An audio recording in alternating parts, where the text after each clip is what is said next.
ایک حدیث میں ہے کہ ایک جمعہ سے دوسرا جمعہ، ایک رمضان سے دوسرا رمضان سارے گناہوں کا کفارہ بن جاتے ہیں۔ جو گناہ معاف ہوتے ہیں وہ کون سے ہوتے ہیں؟ یہ حدیث جو آپ نے لکھی ہے یہ صحیح مسلم کے اندر ہے، اس میں الفاظ کچھ اور بھی ساتھ لکھے ہوئے ہیں، وہ اگر آپ غور سے پڑھیں گے نا تو آپ کو پتہ چل جائے گا کہ کون سے گناہ معاف ہوں گے۔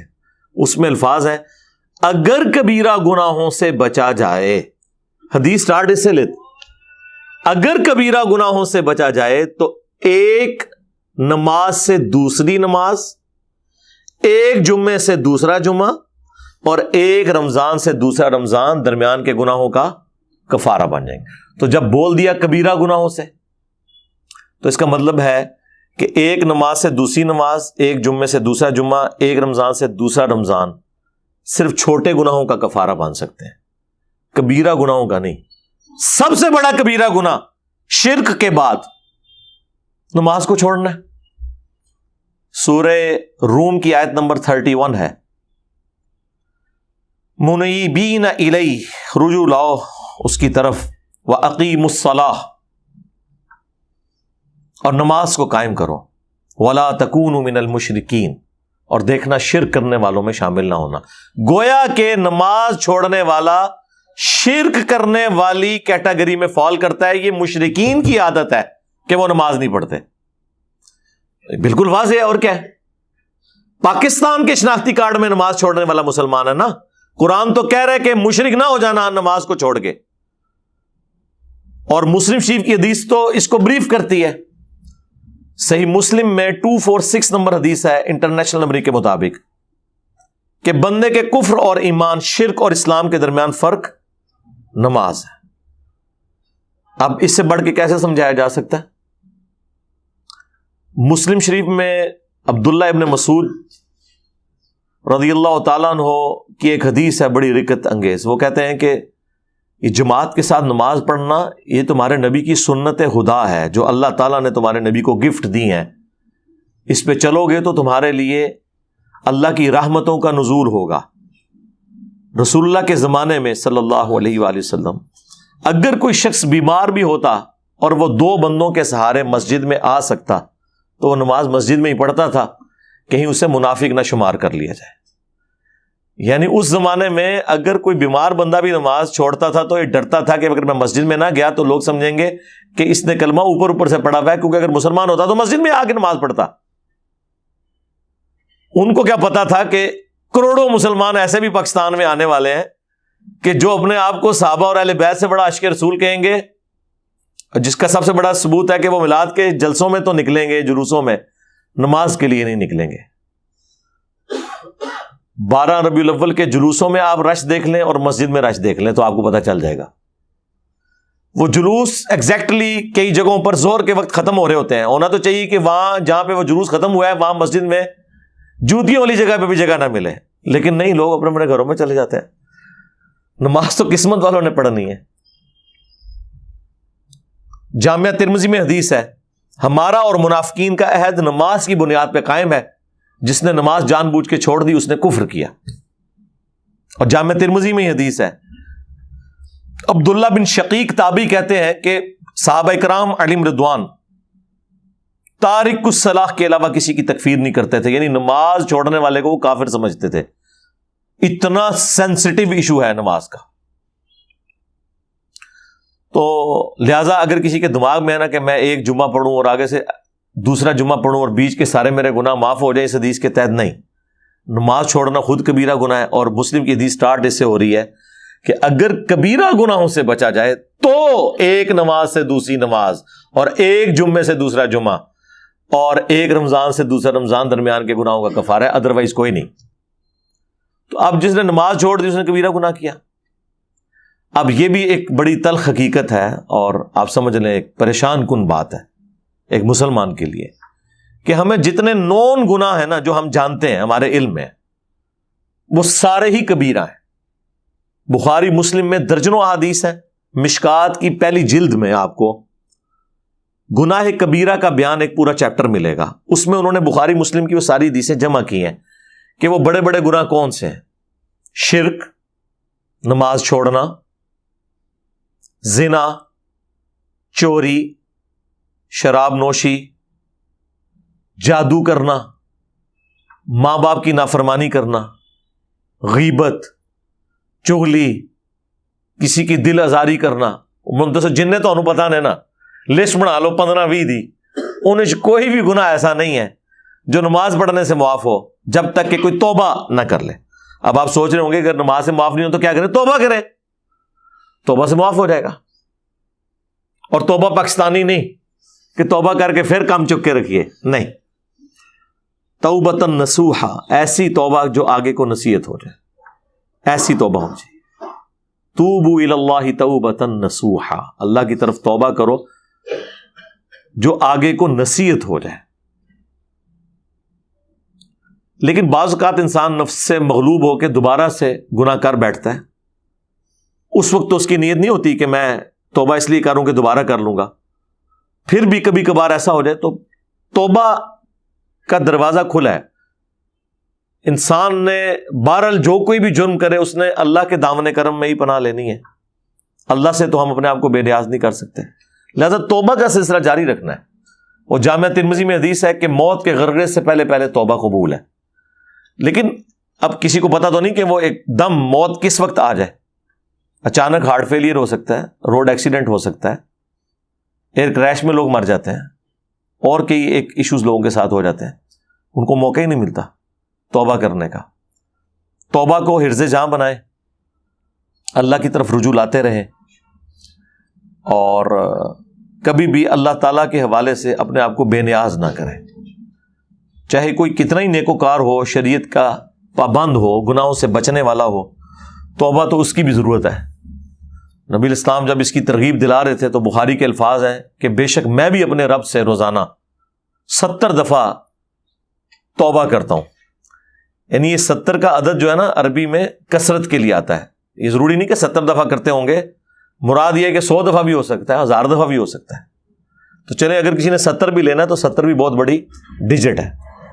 باقی ہمارے صبح و شام کے اذکار میں 100 دفعہ توبہ جو ہے وہ موجود ہے. بخاری اور مسلم دونوں میں حدیث ہے، استغفر اللہ و اتوب الیہ. اس کے علاوہ صحیح بخاری میں جو سید الاستغفار ہے، جو صبح کے وقت پڑھ لیں تو شام تک اگر فوت ہو گیا تو جنت میں جائے گا، شام کو پڑھ لیا تو صبح تک فوت ہو گیا تو جنت میں جائے گا. وہ بھی اللہم انت ربی لا الہ الا انت خلقتنی، یہ والی جو دعا ہے ہمارے بلو کارڈ صبح و شام کے اذکار کے اوپر لکھی ہوئی ہے، اسے حرز جاں بنائیں. لہٰذا یہ جو جتنی بھی فضائل آتے ہیں نا، جیسے بخاری مسلم میں حدیث ہے کہ اگر کوئی شخص فرض نماز کے بعد پڑھے لا الہ الا اللہ وحدہ لا شریک لہ لہ الملک ولہ الحمد وہو علی کل شیء قدیر، ایک دفعہ، اور یہ اس نے پڑھنا ہے وہ 100 پورا کرنے کے لیے، اور اس کے ساتھ 33 دفعہ سبحان اللہ، 33 دفعہ الحمدللہ، اور 33 دفعہ اللہ اکبر پڑھے. یہ 99 ہو گیا، اور ایک دفعہ یہ پڑھ لے یہ 100 پورا ہو گیا. اور ایک حدیث میں آیا ہے 33 دفعہ سبحان اللہ، 33 دفعہ الحمدللہ، اور 34 دفعہ اللہ اکبر، تو وہ بھی 100 پورا ہو جائے گا. ایک حدیث میں اللہ اکبر کے ذریعے 100 پورا کرنا ہے، باقی تینوں 33 دفعہ پڑھ کے، اور ایک میں لا الہ الا اللہ وحدہ لا شریک لہ پڑھ کے. تو اللہ تعالیٰ ایسے شخص کے سارے گناہوں کو معاف کر دے گا، اگرچہ سمندر کی جھاگ کے برابر ہی کیوں نہ ہو. لیکن یہاں بھی مراد صغیرہ گناہ ہے، جو کبیرہ گناہ ہے. مثلا صغیرہ گناہ آپ سوچ سکتے ہیں کہ مثلاً بد نگاہی ہو گئی کسی سے، جان بوجھ کے نہیں کی لیکن وہ اس سے ان انٹینشنلی کوئی معاملہ ہو گیا، جو صحیح مسلم میں حدیث ہے کہ میرے رب نے مجھے حکم دیا ہے کہ اگر میری نگاہ یوں پڑ جائے تو میں فوراً اسے ہٹا لوں. اس طرح کے معاملات بعض اوقات ہو جاتے ہیں انسان سے. انجانے میں کوئی ایک جملہ ایسا بول دیے جس کی وجہ سے کسی کی دل آزاری ہوگی، یہ نیت نہیں تھی اور پتہ بھی نہیں چلا اسے. تو یہ اس طرح کے جو معاملات، ایک تو ہے جان بوجھ کے کرنا، وہ تو کبیرہ گناہ ہے. اس طرح کی جو چھوٹی موٹی چیزیں ہیں نا، وہ نیک اعمال سے آٹومیٹکلی گناہ معاف ہو جاتے ہیں. ٹھیک ہے، وہ تو قرآن میں واضح موجود ہے کہ دن کے دونوں کناروں کے اوپر نماز کو قائم رکھو، بے شک نیکیاں گناہوں کو مٹا دیتی ہیں. اور اس کانٹیکسٹ میں بخاری مسلم میں حدیث ہے، اس آیت کو حضور نے تلاوت کیا تھا اس موقع پر، اور مسلم میں ذرا تفصیل کے ساتھ ہے.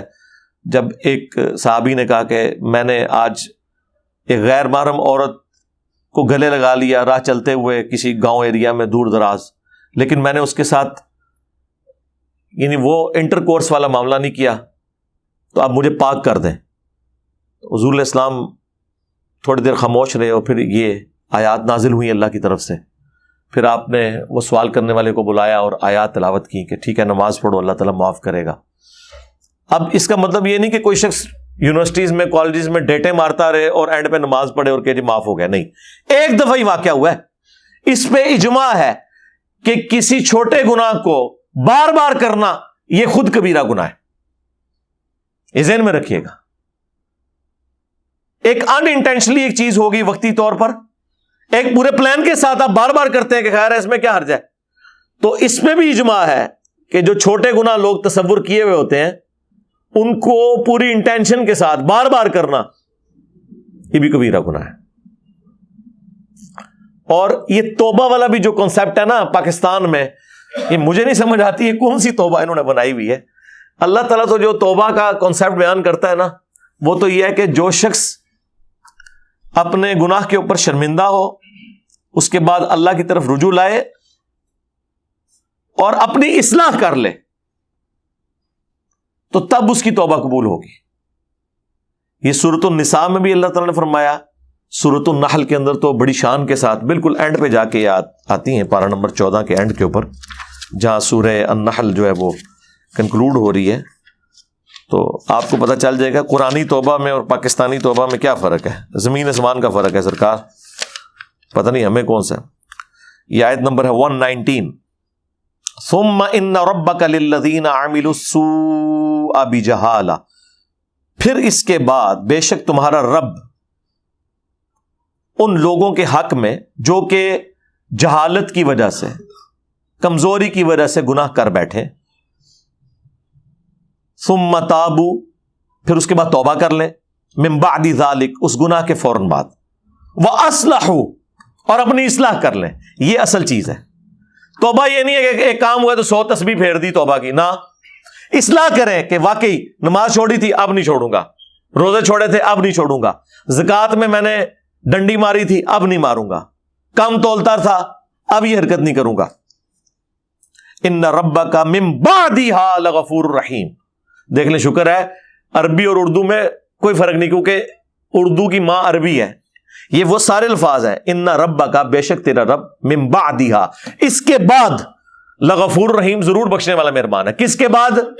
توبہ کرے, جہالت میں گناہ کر بیٹھے, توبہ کر لے, اپنی اصلاح کر لے, پھر بعد میں اگر توبہ کرتا ہے نا, یعنی اس کے بعد اللہ کی طرف رجوع لاتا ہے, پھر اللہ تعالیٰ اسے معاف فرمانے والا ہے. لیکن جو شخص پوری انٹینشن کے ساتھ کام چک کے رکھا ہوا ہے جس نے, وہ نہیں سرکار. یہ کتابوں کا خدا ہے میرے بھائی. اللہ تعالیٰ اپنے معاملات میں بہت سینسٹیو ہے اس حوالے سے. اس کا یہ مطلب نہیں کہ کوئی نعوذ باللہ ہمارے گناہ کرنے سے کوئی اللہ کی شان کام ہو جاتی ہے. نہیں, اللہ کو کیا فرق پڑتا ہے, اللہ تو بے پرواہ ہے, اللہ کو تو کوئی فرق نہیں پڑتا. جو کام ڈال رہا ہوتا ہے نا اس کو فرق پڑتا ہے.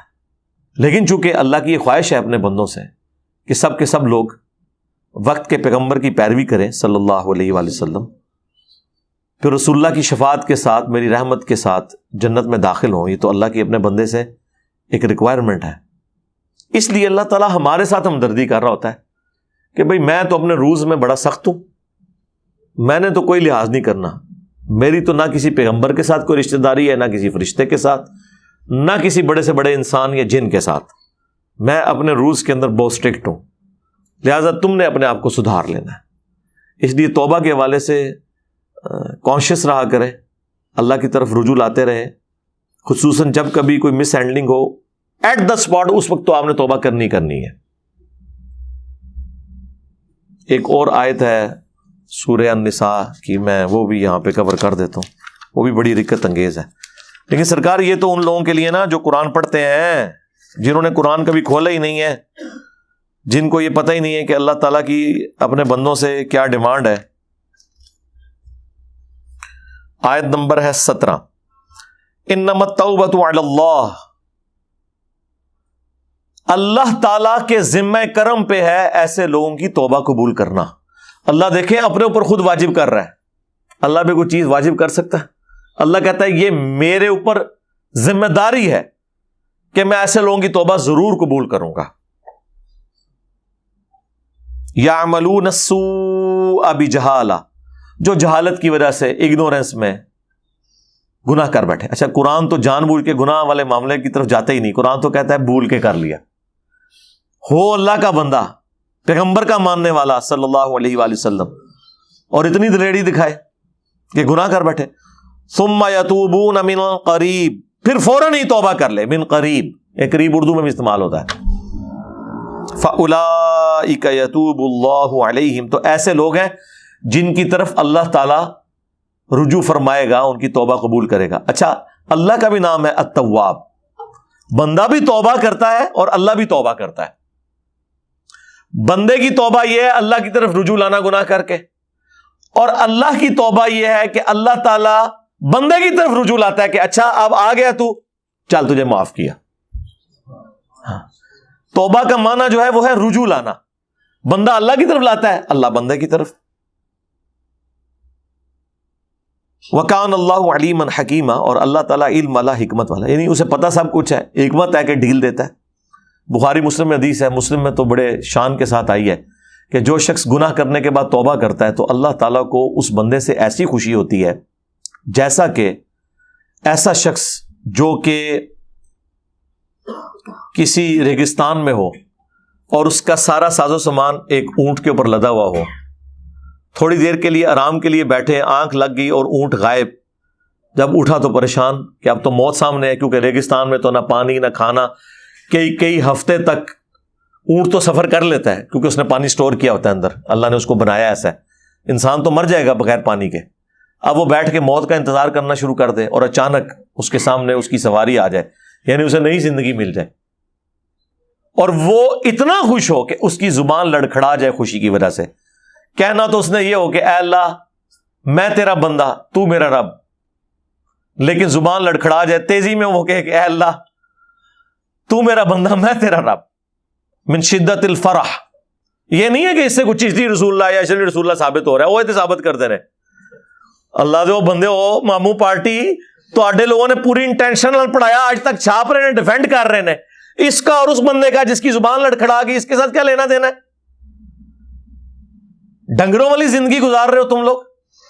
اس طرح کی حدیثوں سے رزلٹ کچھ اور نکلتے تھے، اور طرف چل پڑتے ہیں، اپنے بابوں کے کپڑے اترے ہوئے ان کی بزرگی ثابت کرنا شروع کر دیتے ہیں. بہرحال تو نبی الاسلام فرمایا، اصل میں اللہ کے نبی الاسلام وہ اللہ کی خوشی کے اظہار کو اس طریقے سے پریزنٹ کر رہے تھے. اس میں سے یہ نکالنا تھا، اس میں سے بابوں کی گستاخانہ عبارتوں کا دفاع نہیں نکالنا تھا. تو ایسی خوشی اللہ تعالیٰ کو ہوتی ہے. یہاں پہ بھی اللہ تعالیٰ فرما رہا ہے کہ فوراً توبہ کر لے اور اللہ تعالیٰ معاف کرے گا. وَلَيْسَتِ التَّوْبَةُ لِلَّذِينَ يَعْمَلُونَ السَّيِّئَاتِ، اور ایسے لوگوں کی تو کوئی توبہ ہے ہی نہیں. یہاں اللہ نے سائملٹینیس کنٹراسٹ بھی بیان کر دیا ہے کہ جو گناہ کریں حَتَّى إِذَا حَضَرَ أَحَدَهُمُ الْمَوْتِ، یہاں تک کہ ایسے گناہگار شخص میں سے کسی کو جب موت آئے، قَالَ إِنِّي تُبْتُ الْآنَ، تو کہ یا اللہ معاف کر دے. بھائی اب جب موت سامنے نظر آ گئی ہے تو پھر اللہ تعالیٰ ہمارا ایسے کی کوئی توبہ نہیں ہے. فرعون کے لیے بھی آیا تھا نا، الآن، اب ایمان لے کر آیا فارغ. جب وہ اس کو غوطہ آیا جب سمندر میں، تو اس نے کہا کہ میں بنو اسرائیل اور موسیٰ اور ہارون کے رب پر ایمان لایا. اللہ نے فرمایا اب موقع ہے ایمان لانے کا، اب تو موت نظر آ گئی.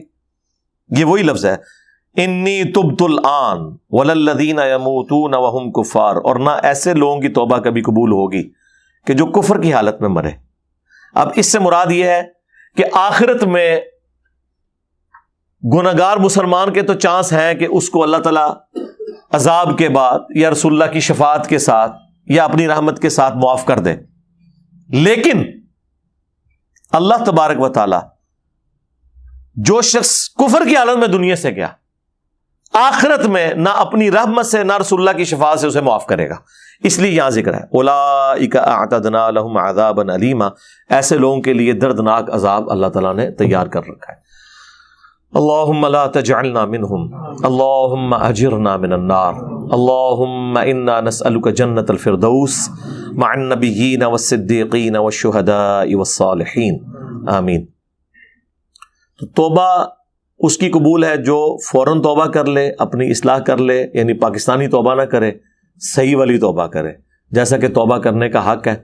پھر اللہ سے، وہ تو اللہ نے سورہ الانعام میں فرمایا ہے کہ میں نے اپنے اوپر لازم کر لیا ہے کہ ہر حال میں رحم ہی کروں گا، اور بخاری مسلم کی حدیث سے اللہ تعالیٰ نے مخلوقات کی پیدائش سے پہلے اپنے پاس عرش پہ یہ عبارت لکھ لی تھی کہ میری رحمت میرے غضب پر سبقت لے جائے گی۔ اب دیکھیں یہ کتنا بڑا ایسٹ ہے ہمارے لیے، اللہ کی رحمت اور غضب برابر بھی ہوتے تب بھی ہم مارے جاتے۔ وہی گل عدل کریں تے تھر تھر کمن اچیاں شانہ والے، فضل کریں تے بخشے جاون میں ورگے منہ کالے۔ یعنی اگر تو عدل کرنے پہ آئے تو بڑی بڑی شانوں والے بھی نفسی نفسی کر رہے ہوں گے قیامت کے دن، اور اگر تو فضل کرنے پہ آئے تو ہمارے جیسے گناہگار بھی، ان کے لیے بھی معافی کی کوئی صورتحال بن جائے گی۔ صرف اعمال نہیں رحمت بھی، صرف رحمت نہیں اعمال بھی۔ یہ ہو نہیں سکتا کوئی کسان جو ہے وہ اپنی زمین میں ہل نہ چلائے اور بیج نہ بوئے اور کہے کہ رحمت کی وجہ سے خود بخود گندم نکل آئے گی، یعنی بارش کی وجہ سے۔ بارش کی وجہ سے گندم کی فصل اسی کی نکلے گی جس نے ہل چلا کر بیج بویا ہوگا، اور صرف بیج بونے سے بھی کچھ نہیں ہونا جب تک کہ رحمت نہ ہو۔ اسی لیے بخاری مسلم میں حدیث ہے، نبی علیہ السلام نے فرمایا کوئی شخص بھی محض اپنے اعمال کی بنیاد پہ جنت میں داخل نہیں ہو سکتا۔ ایک صحابی نے جرأت کر کے پوچھا یا رسول اللہ آپ بھی، آپ سے زیادہ پرفیکٹ اعمال کسی کے نہیں؟ آپ نے فرمایا ہاں میں بھی، جب تک میرے رب کی رحمت مجھے ڈھانپ نہ لے۔ دیکھیں حضور نے اپنے آپ کو کتنا نیچے کیا، کیونکہ اللہ کے ساتھ بات ہو رہی تھی، یہ بات کرنے والے اللہ کے پیغمبر تھے۔ یہ کون سا کوئی ایسا صوفی تھا جڑا کہا جی چھڑ دو عبد القادر پہ گیا جی، ہاں یہی پہننے نے۔ پیغمبروں کا ایٹیچیوڈ یہی ہوتا ہے کہ جب تک میرے رب کی رحمت مجھے ڈھانپ نہ لے میں بھی جنت میں نہیں جاؤں گا۔ پیغمبر یہ نہیں کہتے کہ میں ادھر تک جانا ہی جب تک میں سارے اپنے مرید نال نہ لے جاؤں۔ پیغمبروں کو تو اللہ کا تعارف ہے، ان جاہلوں کو تو تعارف ہی نہیں نا۔ ایک جاہل آدمی جس کو پتہ ہی نہیں کہ اللہ کون ہے، ٹھیک ہے، تو وہ جو مرضی بڑھ کے مارتا رہے، اسے کیا پتا کہ بھئی کس ہستی کے بارے میں بات کر رہا ہے۔ تو جاہل آدمی کی باتوں کو آپ اس طرح ہی سمجھیں جیسا یہ چرسی اور پاؤڈری اور جو نشئی لوگ ہیں نا، جو منہ میں آتا ہے بولتے ہیں، انہیں گراؤنڈ ریئلٹیز کا پتہ ہی نہیں ہے۔ ان لوگوں کا بھی یہی حال ہے۔ اللہ کا تعارف تو پیغمبروں کو ہوتا ہے، اور پیغمبر جو ہے وہ اپنی امتوں کو ان کتابوں کی روشنی میں جو اللہ ان پہ نازل فرماتا ہے وہ کرواتے ہیں۔ ان بیچاروں کا کیا لینا دینا، نہ انہیں اللہ کا تعارف، نہ انہیں آخرت کا تعارف، نہ انہیں یہ پتا کہ مرنے کے بعد کتنے مشکل معاملات ہونے والے ہیں، ورنہ تو انسان اپنی جان کی فکر کرتا ہے۔ اس کانٹیکسٹ میں مجھے بائی چانس ایک اور آیت بھی یاد آ گئی سورۃ الحجر کی۔ ہاں جی، یہ آیت نمبر ہے جی 49 سورۃ الحجر۔ نبئ عبادی انی انا الغفور الرحیم، اے نبی میرے بندوں کو خبر دے دو، خبر دے دو انہیں کہ بے شک میں بخشنے والا، رحم فرمانے والا ہوں بہت زیادہ۔ وَأَنَّ عَذَابِي هُوَ الْعَذَابُ الْأَلِيمُ، لیکن میرا جو عذاب ہے نا وہ بھی بہت دردناک ہے۔ تصویر کا ایک رخ نہیں بیان ہوا، یہاں پہ کہتا ہوں جو اللہ بڑا غفور رحیم ہے، اور اس کا مطلب یہ نکالتے ہیں کہ کام چک کے رکھو، جو کچھ بھی ہے تیرے محبوب کی امت سے ہے، نہیں۔ قرآن میں اللہ کا غفور الرحیم ہونا اس بندے کے حق میں ہے جو اللہ کی طرف رجوع لے آئے گناہ کرنے کے بعد۔ جو باغی ہے نا اس کے لیے پورے قرآن میں کوئی آیت موجود نہیں ایسی کہ کام چک کے رکھو تو میں معاف کر دوں گا۔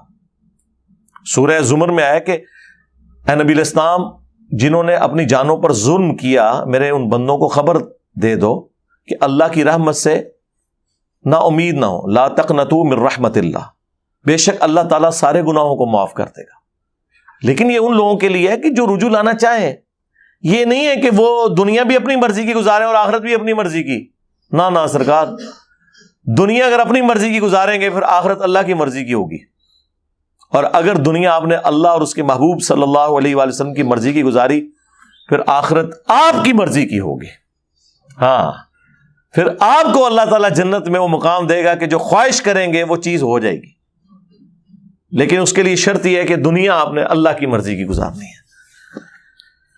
اللهم انا نسألك جنة الفردوس مع النبيين والصديقين والشهداء والصالحين آمين. استغفر الله الذي لا إله إلا هو الحي القيوم وأتوب إليه آمين.